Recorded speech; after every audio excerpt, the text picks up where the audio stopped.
So much media, so little time. Who keeps track of it all? That would be me. This is Bob Andelman, and this is the Mr. Media Interview, recorded live on blogtalkradio.com on May 23rd, you may like to say, 2008. Katy Chevigny makes award-winning documentary films, such as Arctic Sun, Innocent Until Proven Guilty, Nuyorican Dream, Brother Born Again, and Outside Looking In, Transracial Adoption in America. All right, quite honestly, you may not recognize some of these titles, but if you're interested in independent film and documentaries, she's the kind of woman whose work and thoughts you'll find quite interesting. Her latest project is called Election Day. It documents the 2004 U.S. elections from 11 locations, including a Native American reservation in South Dakota and polling stations in Florida. Katy is currently in post-production on The Dishes, the story of a punk rock band that juggles family and careers in Chicago. Through her work at Arts Engine, Chevigny also oversees MediaRights.org and the Media That Matters Film Festival. We've got a lot of ground to cover, so let's get right to it. Katy, welcome to Mr. Media. Thanks. How are you? Glad to be here. I'm good. I'm delighted to be anywhere myself, but I'm delighted you could be here with me. Good. Let's start with your latest film, Election Day. It debuts, I think, is it July 1 or is it May 28th? Now I'm confused. July 1 is the day that Election Day is going to be broadcast on public television on the series P.O.V. All right, let me just correct that here. And May 28th is the Media That Matters Film Festival. Got it. I got that a little confused. Tell us a little bit about Election Day. Sure. It's a portrait of one day in America, an important day, which is Election Day. I filmed it all in one day on November 2nd, 2004. We had actually a total of 14 different camera crews in towns and cities all over the country who were assigned to follow one particular individual or one polling place for the entire day, like from dawn till midnight. And I was interested to see the different experiences of people around the country as they went to cast their vote and choose the leader of the free world, as well as all their local elected officials. And we edited all that footage together into a sort of a day in the life of a critical day. And so there were 14 crews out. Now, there were, as I recall, there are 11 stories that are actually woven into the... That's right. 3 of them ended up on the cutting room floor. I have to ask, what happened in the 3 that didn't happen? What didn't happen? Well, first of all, we actually intended, we assume this is the thing when you shoot in a cinema verite style, you never know what's going to happen in front of the camera, and most of it is unusable. That's the real secret, of making documentary films. And so we intentionally shot in 14 locations thinking maybe a third or half of them would be worth using in the film. And in fact, they were more interesting than we thought, so we used as many as 11. The 3 we didn't include were Philadelphia, New Mexico, and another location in Florida. And they all had elements that were interesting, but they didn't have enough of a story to sort of win them a spot in the film. There was like a moment that was good, but it didn't sustain. How long is the finished film? We have a couple different versions. We had a theatrical version that played at film festivals over the course of the last year that was 82 minutes. And the one that's going to be on the air is just a few minutes shorter. It's about 74 minutes. Okay. Yeah, I was thinking it was about 80 to 90. Yeah. It's hard, isn't it? 11 narratives into 1 hour. Yeah. Hour plus hour and a half film. Obviously, you have to cut a tremendous amount, and you really have to be in love with the storylines, don't you? Yes, that was one of the reasons I wanted to do it. I was interested in that creative challenge of trying to include so many different characters in a sort of an ensemble piece, but an ensemble of people who don't communicate with each other. They just indirectly share in this common experience. Certainly I had to really kind of I was in love with a lot of the characters, and I also put some of the footage in because I thought it told an important part of the story of where we are now as a democracy. So those were kind of the 2 concerns. Like, is this an important fact or a piece of documentary evidence of something that's really interesting about 2004? And is this a great moment of Sometimes, like we say, is this a great moment of tape? Is this some great footage where it just leaps off the screen and you laugh or you're surprised? And so we try to integrate both of those kinds of things into the film. Do you have a favorite storyline? I know which one I found the most interesting. Which one's your favorite? I really liked the Republican, the guy who was kind of monitoring the polling station, and he wasn't afraid to get in anybody's face. Yeah. He told the Democratic poll worker who was sitting down that wasn't allowed. He went over and shook hands with a poll worker outside the polling place, and because of the way he shook the guy's hand, the guy stepped over by like a foot the line of where he was supposed to be. Yeah. And the Republican told him to get back. It's just, he's a character. Right. No, he's a lot of people's favorites. He was really an amazing character. We probably could have made a whole film just about him, Jim Fuchs. So he's definitely one of my favorites. It's just a pleasure to watch everything he does. And we had a great camera crew actually working with him, so that's partly why we could use so much of him, because the footage was so strong. There's a lot of other things I like a lot. One of the stories that I found interesting was the international elections monitor, who was from Australia. That's right. In St. Louis. And part of what I liked about that is this was the first national election where we had monitors from other countries monitoring our U.S. elections. Typically we go abroad and look at other people's elections. So when we were scouting locations and trying to think of ideas to include in the film, one of our producers said, well, this is the first year there's going to be international monitors. And I said, oh, well, we got to film that, because that's just the flip side of what we see footage of, monitoring other elections in other countries.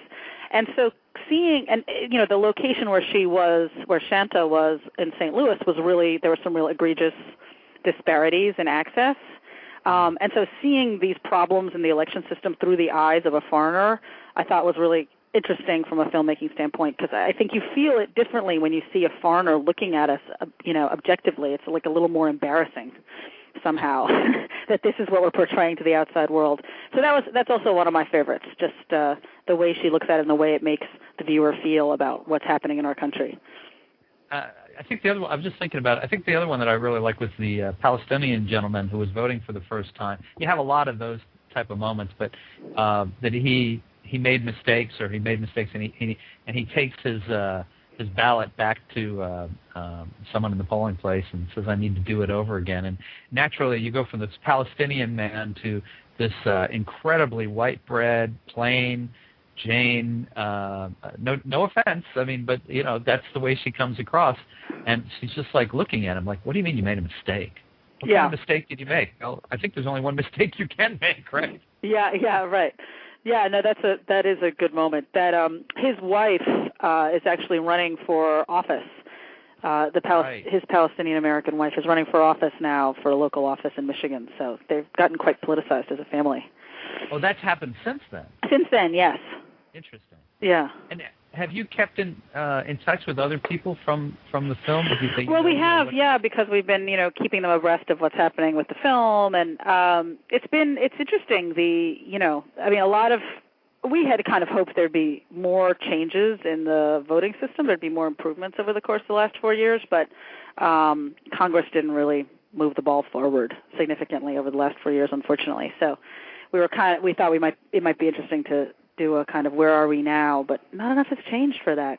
But Jim Fuchs is still working as a committeeman in the 44th Ward in Chicago, and Sheriff Young is still the sheriff in that county, and so that was, a lot of those things are moving forward. The politically involved people are continuing to be so.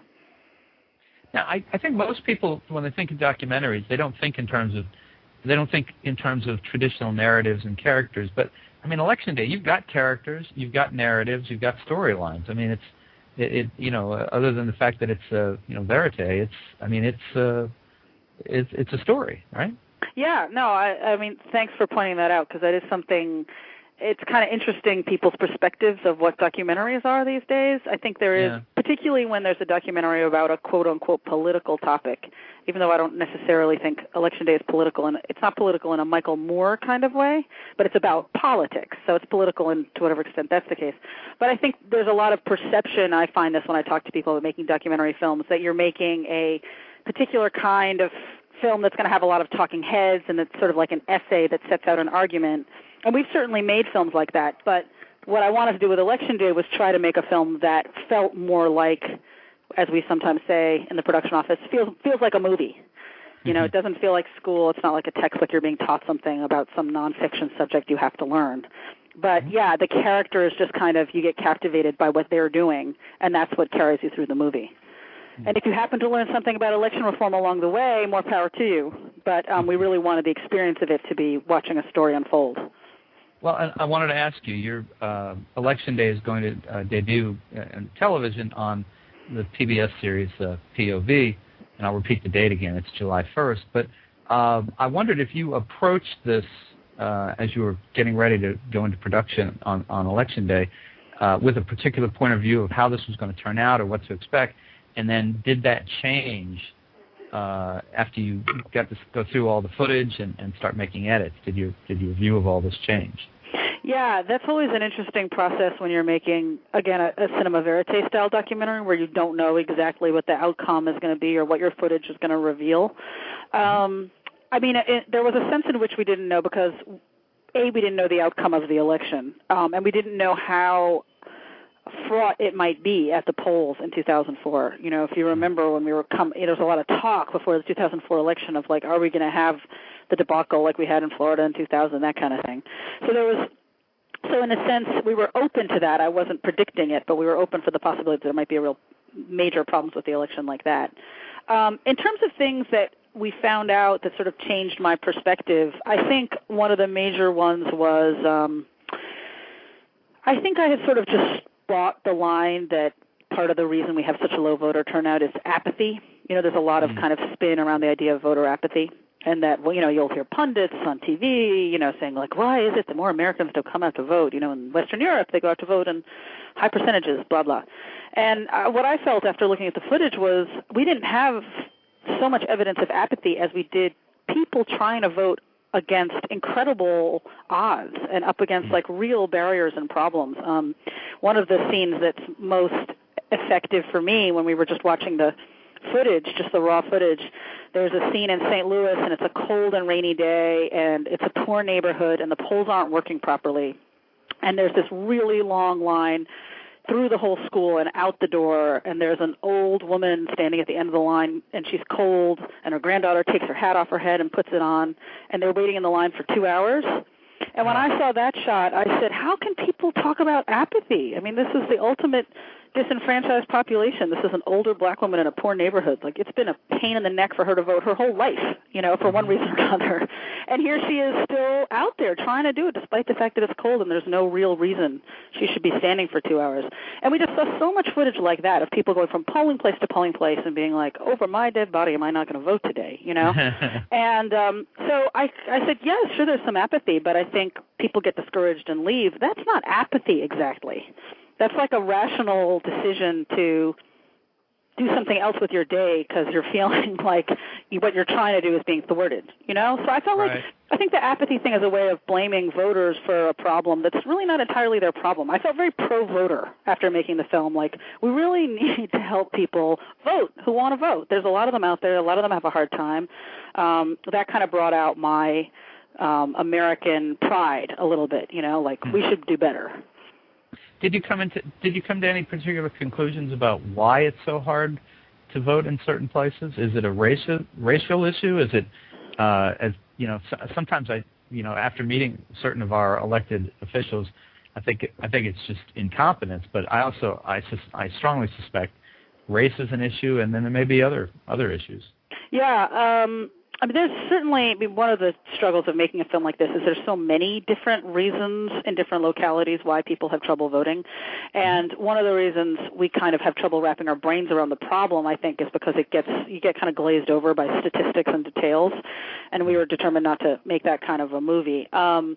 one of the things we would always say as sort of a theme when we were working on the film was that the devil's in the details, and that part of the reason it's hard to wrap your brain around is because there's no single bullet theory. There's no one thing. I mean, like you suggested, there's a lot of different factors.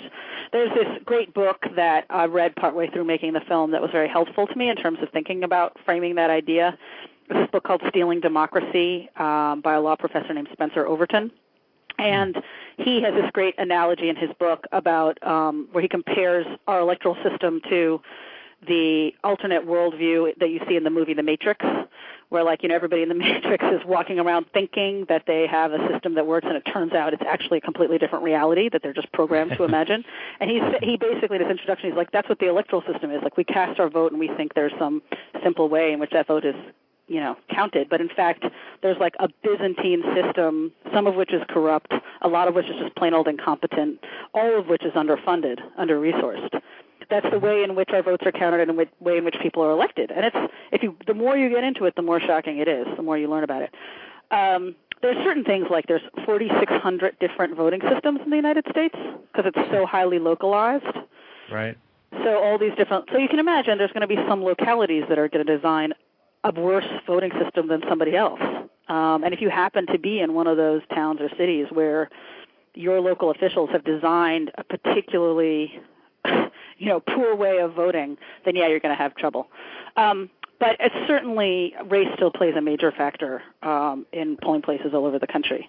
Some comments people have said about the film, some people said to me when we were showing the rough cut around before we were done, they said, you know, Katy, you really made a film about the persistent problem of race in America, particularly in the black-white context.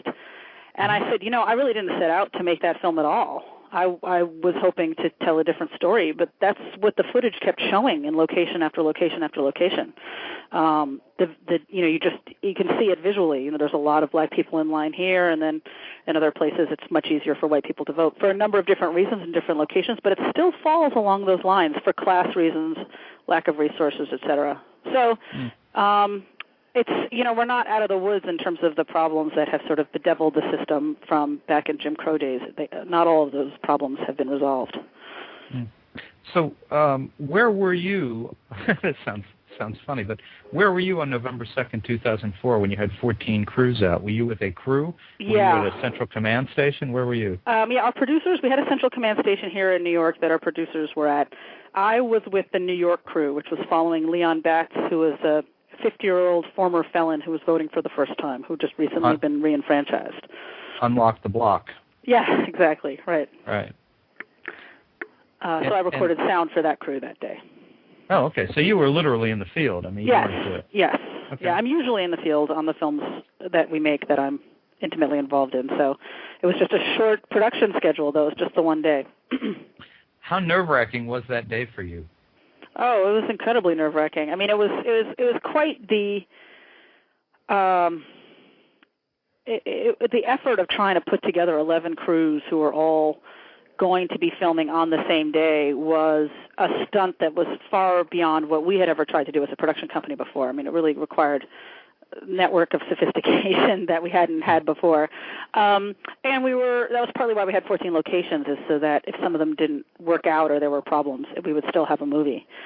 But I was also very excited about it because I thought, you know, I mean, part of what inspires me as a documentary filmmaker is I thought, regardless of what happens today and regardless of what our characters do, we're going to have 100 hours of footage, which is basically what we had, documenting a historic moment in the United States. You know, regardless of the outcome of this election, you know, 20, 30 years from now, knowing what actually happened on the ground for regular people on November 2nd, 2004 is going to be an interesting thing to look at. So that kind of motivated me through the unknowns. You know, whatever we do, we're still going to have this footage. It's going to be interesting. You know, I was just thinking back to Jim Fuchs and that storyline, the Republican who was watching the polls.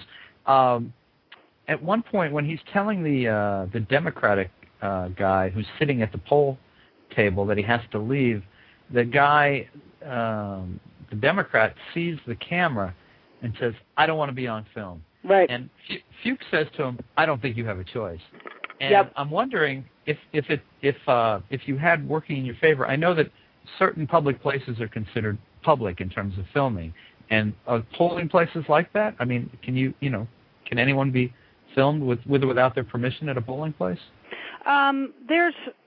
We were taking the position that, yes, polls are public places.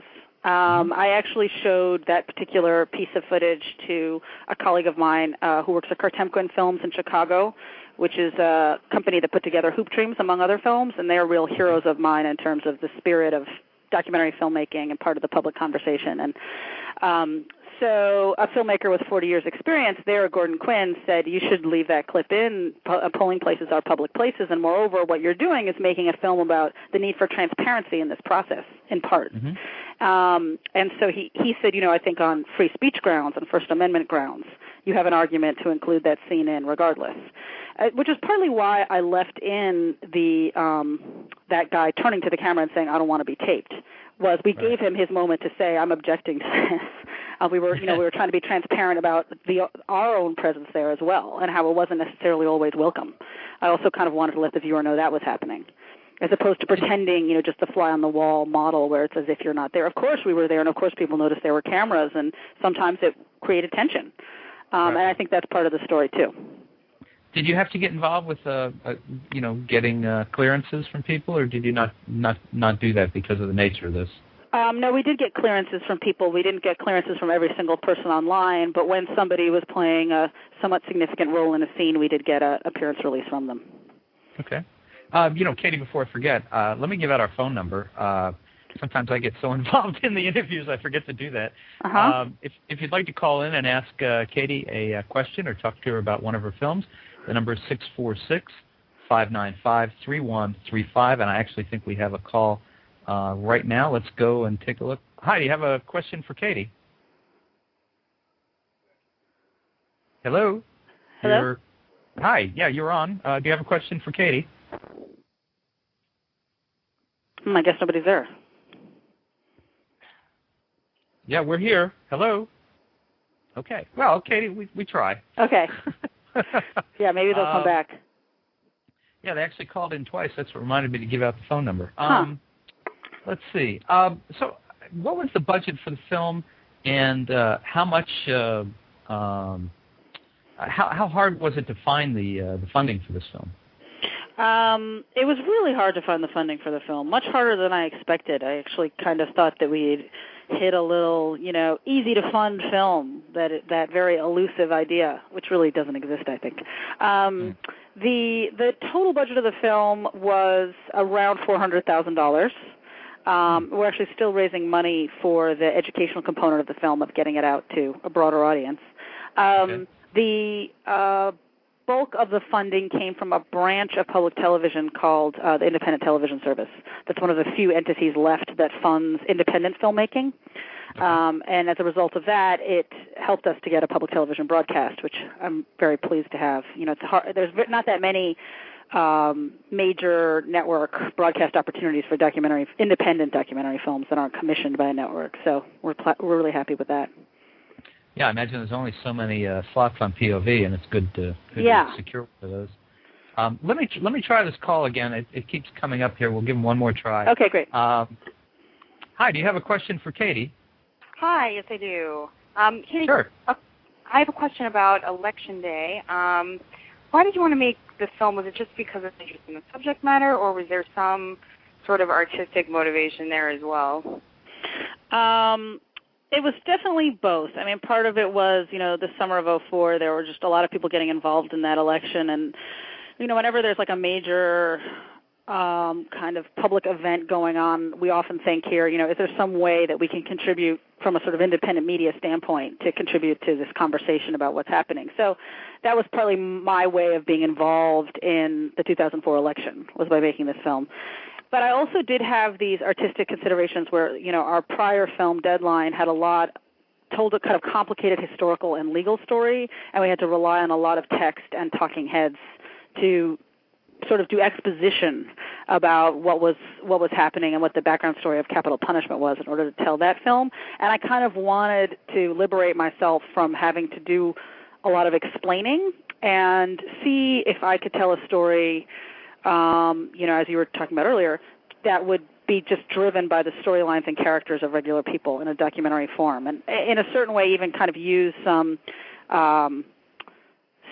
things that had been done in fiction film but not so much in documentary film, like the idea of a film taking place in a day. There's often in fiction films there'll be a script or something that all takes place in one day, but you don't see it very often in documentaries. And especially with the intertwining storylines, like how could we compare and contrast different stories in different parts of the country, make suggestions between places, how could we do that visually? So all of that to me was a really interesting creative challenge, which is partly what I was setting out to do. Sure. Can we expect a sequel, Election Day 2008? No, I'm not going to do that. It's too much work to do 2004, but hopefully, I keep hoping somebody else will do it. There's so many people with cameras. I think it's kind of a cool model. I think you could get a great title though from this one, couldn't you? The black guy, a woman, and an aging Vietnam vet walk into a bar. Yeah, right. Yes. Well, when you get that joke punchline, email it to me. I need that one to say to people. All right. Did you have anything else to ask? No, that's it. Thank you, Katy. Thanks. Thanks for calling. So, these days, can someone make a living? I mean, a decent living making documentary films? Or is it as I've kind of always perceived it to be a hand-to-mouth existence? Yeah, unfortunately, it's really still a hand-to-mouth existence. I mean, it's interesting. We've been doing this for almost 11 years, our company, Arts Engine and Big Mouth Films, and documentaries have become much more popular and well-known and sort of part of pop culture over that period of time, which they didn't used to be. And as a result, some people think it is easier to make a living making documentaries. Occasionally when I meet people and I tell them I'm a documentary filmmaker, they say, well, that's great. There's all this money to be made in them now, Michael Moore, et cetera. And I'm like, no, it's not really like that. It's still just as hard, in some ways harder because of there's so much media out there. It's a very crowded field. So we're somewhere on the line between art and commerce as independent documentary filmmakers.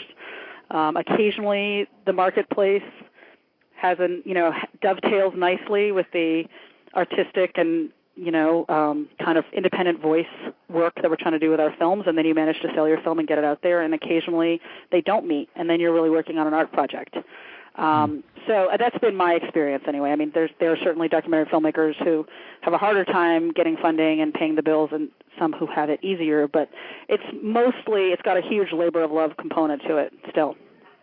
Does Michael Moore's success over the years make life easier or harder for you?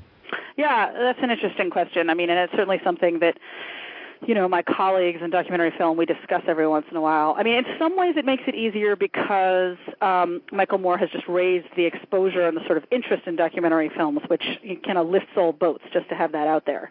And because he breaks so many rules and he's so bold and daring, all of that helps documentary filmmakers as well.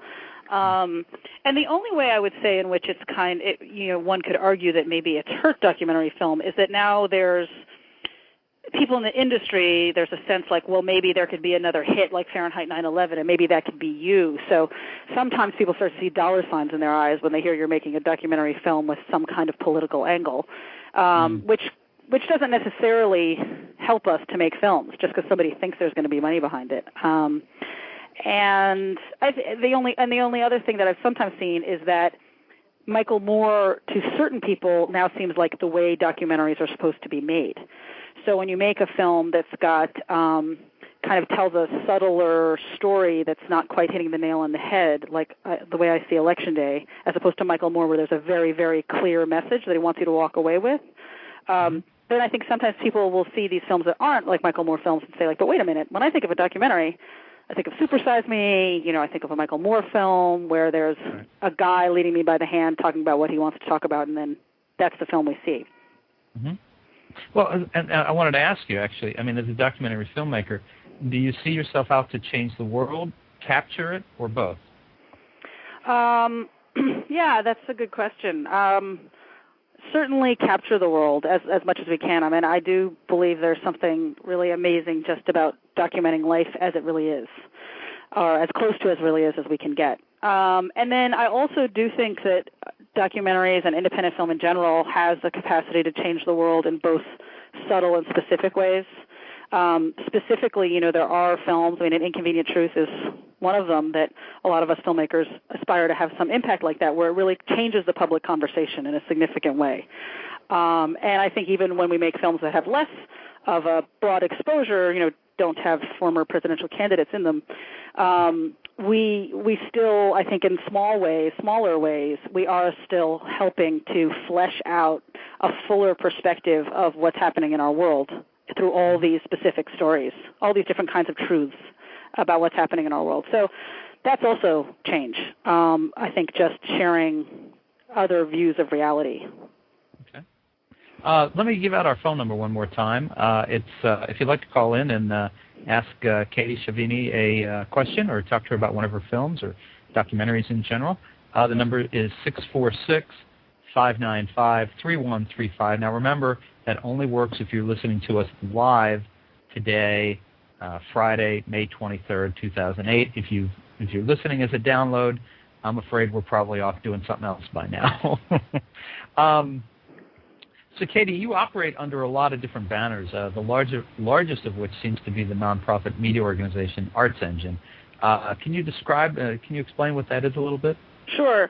Arts Engine is the organization through which we do all these different projects. So Arts Engine is a nonprofit that I co-founded several years ago, and I'm currently the executive director.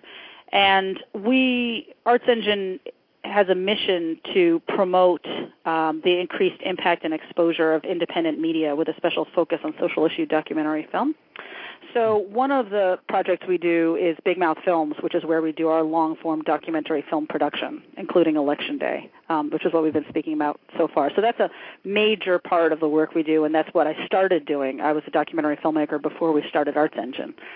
And then there's a couple other significant web-based programs we do, which is how a lot of people know about us because it's, we get millions of visitors that way. We have a website called MediaRights.org, which is a community website for documentary filmmakers and people using documentary films for social change. And then we also run the Media That Matters Film Festival, which we're now about to launch our 8th annual festival for. All right. And I'm going to come to that in a minute, but I'm wondering now. Big Mouth is the production arm of Arts Engine, and I guess I'm going to ask, but I'm afraid to ask. Where does the name come from? Arts Engine, or Big Mouth? Oh yeah. It's actually I founded Arts Engine Big Mouth with Julia Pimsler, who was an old friend of mine, and it was her idea, and I loved it immediately. And it was sort of a couple different things. One was, the idea was we were going to be kind of like speaking out about what we saw in the world. So that's where the Big Mouth comes from. We're just going to open our mouths and talk. And then the other one is a little bit more subtle, which is that Julia and I we were friends in college, and people knew us as fast talkers who were talking a lot. And so she said, let's embrace the fact that people saw us as people who talked all the time, these kind of New York City fast talkers. So that was the other reason we put it in there. I got it. Now, is she still involved? No, we worked together for the first 5 years, and then she kind of decided that independent filmmaking was too hard for the long haul, which I completely understood. So we're still good friends, but she's gone off to a slightly more stable existence. I see. Now, do you have, are you married? Do you have kids? Can you maintain a life while you're doing all this? I don't. Many people do, though. I mean, I think that independent filmmaking, there's a lot of ways to do it, and if your values are around, trying to have balance in your life, you can do it. There's also people who just make work their lives the way people do in New York and do in film. But I actually think one of the nice things about documentary film is it's not as cutthroat as other aspects of the entertainment industry.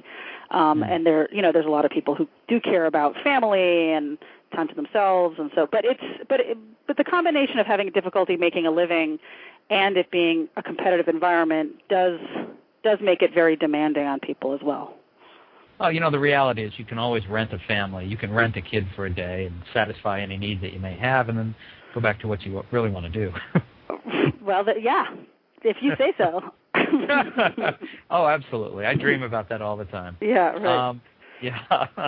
All right, so let's talk about the Media That Matters Film Festival. As you say, it's now in its 8th year. Tell us a little about the history of the festival and why it's online of all places and how that works. Sure.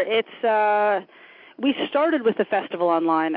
We talk often about how we were one of the first online film festivals because our first festival was in 2001, which you may recall was pretty early for video on the Internet. That's been, a slow time coming as Internet chronology goes. And the reason we started it back in 2001 is we were very excited about the promise of the Internet and what it might offer independent filmmakers and how it might expand access and audience for documentary film, which is one of our major goals through all of our web projects. And the other reason we did it online is because we saw it as sort of proof of concept that if you see social issues, social change media online, you could more readily take action in your communities to make a difference because you're online. And we created these take action links where if you watch a film and it creates some sort of emotional momentum in you to try to make a difference or get more involved, we have links right there next to the film where you can find out more about the cause that you've just seen the film about. And you can also take direct action, like volunteer for an organization or sign up on a petition, things like that. So we were hoping to sort of channel that energy that can often come out of an effective film and enable people to do something right then and there about something they care about. So that's where that's something that the Internet really offers, that if you're just watching a movie in a theater, it's not as easy to do that kind of thing. Right. Now, I've watched a couple of the films. I wasn't really sure what to expect until I started pushing it's online, so but I found myself immediately drawn to one called The Countdown. It was I think the woman's name is Sophia Snow. She does a spoken word composition about 9/11. Mm-hmm. I think it's about 5.5, 6 minutes. It's really amazing how quickly you can get drawn into something that you're not expecting to have, really, a strong interest in necessarily. I think that's sometimes the magic of the documentary. Oh, that's great. Yeah, I'm glad you felt that way about that piece. She's a young filmmaker, and we try to showcase a few films by young and emerging filmmakers every year because they're usually very strong, like that one is. What's great about young filmmakers is they're not burdened by what they're supposed to do or what they feel they need to do for commercial reasons, and they often just kind of say it loud, say it proud, kind of an attitude towards what they care about, which we really thought was reflected in that film. But I'm glad to hear you were drawn in by it. Yeah, it's got, especially that spoken word style has a certain kind of mesmerizing effect, where all of a sudden you're kind of caught up by the rhythm and you're inside something else. Yeah, it's interesting. A moment or two I was aware that it was kind of a monotone delivery. It didn't have, big rising and falling, but it just there was something about the strength of it that really kind of grabbed me. Great. And you know what? I'm sorry. I just realized that I inadvertently pushed the button and it started. I know you didn't hear it, but it started playing in my ear. Oh. What are some of the other ones that you like this year?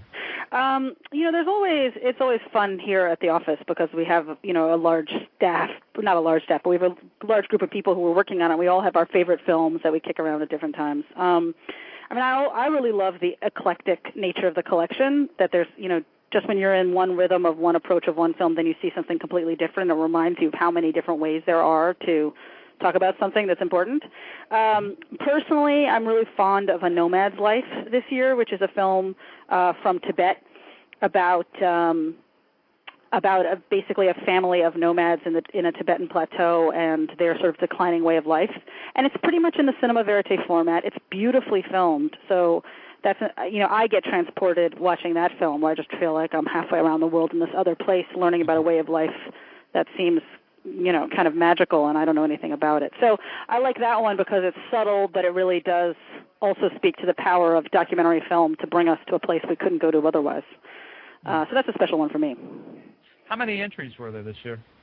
We always get close. In the last few years, we've gotten close to 500 submissions. So it's really quite competitive, yeah. And they come from all over the world. We don't actually do any solicitation of submissions internationally, or very little. But as sort of our reputation has grown, we get more and more films about international subject matter and from foreign countries. Now, I had to close the window on the screen because it was starting to play the audio. How many are these finalists? Are these the winners? How do you characterize Well, we them? call them the winners. Basically, they're that we've chosen out of 500 submissions 12 winning films, and we give the different awards different names. So one of them is the Changemaker Award, and one of them is the Youth Voice Award, etc. But we consider them 12 winners. One of them it was called E-Waste. It was animated. Mm-hmm. I have to admit, it didn't grab me, although I already supported the aims of the thing. It's about fighting the exportation of old computers to China and other places where maybe they don't have quite the same standard for recycling or protecting the environment that we do. But it was odd because I'm already sold on the point, but I didn't find that the film worked for me. I don't know, That's strange. Yeah, I mean, that's part of, I guess, what I like about the eclecticness of the collection. I mean, in the sense that one of the things about having a collection that's eclectic like this is, while at the same time there's unlikely to be somebody who likes every single of the 12 films, there's also something for everyone, so it's unlikely you're going to find somebody who doesn't get something out of one of the 12 films. Right. So, occasionally we have films that are a little bit more kind of rough and tumble in the way they're filmed in terms of production value, and occasionally we have people who say, I don't like to see footage that's so, amateurly shot, and then we have other people who say, I love the freshness of that young person's vision. It really got my attention unlike a polished piece. So we try not to sort of pass judgment on those different styles. But one of the reasons we liked E-Waste and wanted to include it in the film in the collection, wasn't just because of the topic, but because of its use of animation. So, for me, even if there's films in there that don't necessarily speak to you as an individual, sometimes I think it's still interesting to just think, okay, how effective was that as a means of getting people's attention and conveying a message using black and white animation? And so I still find it like interesting food for thought from a filmmaking and message making standpoint. Well, let's come back to your work. You've made a number of films. Any that you're particularly proud of, and any that you wish you could go back and make changes in at this point? Oh, that's funny. We try not to think about things we want to make changes to because it's just such torture. There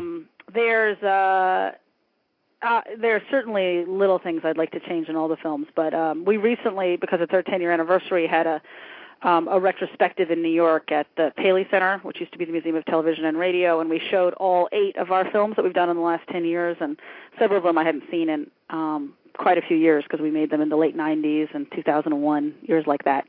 But I was really, I really felt on the whole proud of the work and happy to see how well they'd aged. Again, I think when it's like a true documentation of a period in time, it has value even if that time has passed.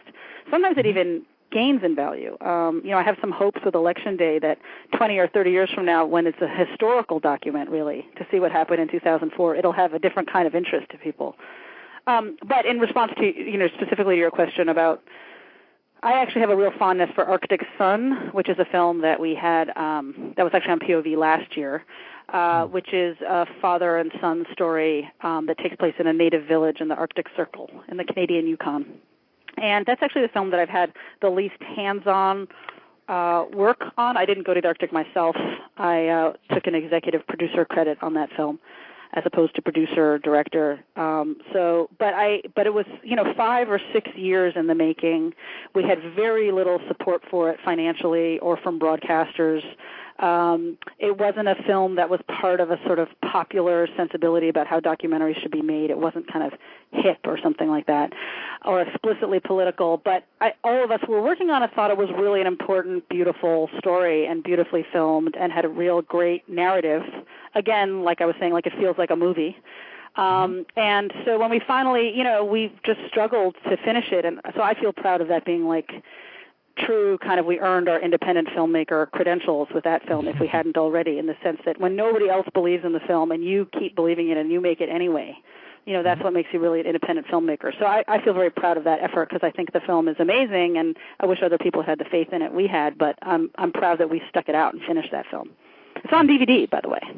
Okay. Available for you to watch anytime. All right. Is that available? Would people find that like on Amazon or other places?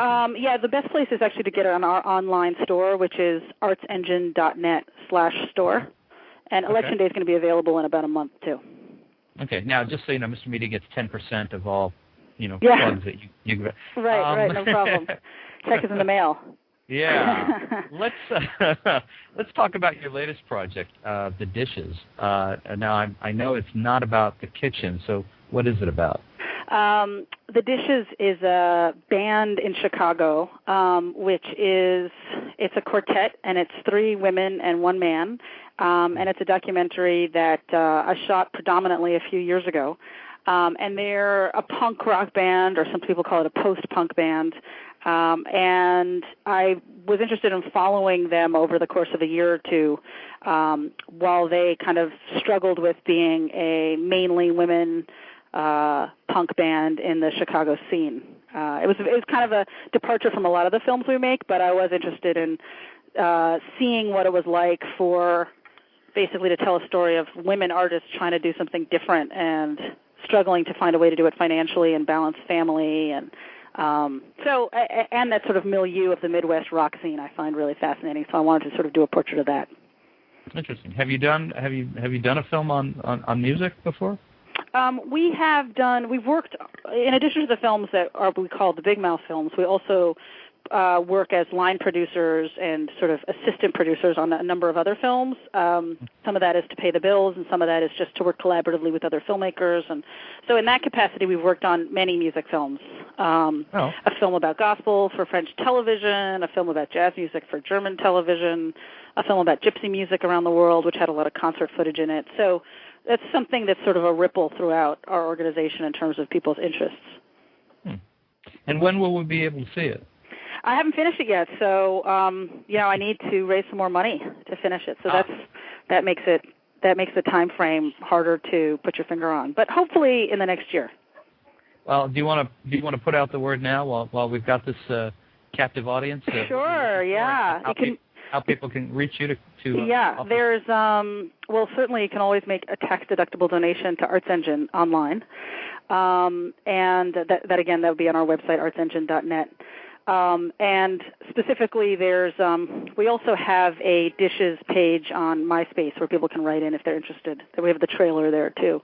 But that's very nice of you to say. We're always looking for support from people who care about independent film and the kind of work we're doing. So it's great to get public support when we can. Very good. Well, Katy, I really enjoyed chatting with you today, and I appreciate your time. I hope it was a good time for you as well. Yeah, no, it was great to get to talk about the scope of our work in such detail. So thanks a lot. All right. Well, thanks very much for calling in. Okay, sure. See you later. All right. Bye-bye. Bye. So you can watch Katy Chevigny's new film, Election Day, when it premieres on the PBS series P.O.V. on July 1st. And the Media That Matters Film Festival will be accessible online on May 28th at www.mediathatmattersfest.org. I'll say it again. It's all one word. www.mediathatmatters, with an S, fest, F-E-S-T.org. For dozens more celebrity and media newsmaker interviews, surf over to our main site, www.mrmedia.com, like MrMedia.com, where you can listen to my conversations with the stars and creators of Army Wives, 24, The Big Bang Theory, Pearls Before Swine, Tell Me You Love Me, and many others. You can also read full transcripts of most of these interviews. Please think about writing an online review of Mr. Media or marking Mr. Media as one of your favorites, whether you listen on Blog Talk Radio, Blueberry, Zencast, or iTunes. Thanks so much for joining us today, everybody. I really appreciate you sharing a piece of your day with Mr. Media, and I hope to talk to you again very, very soon.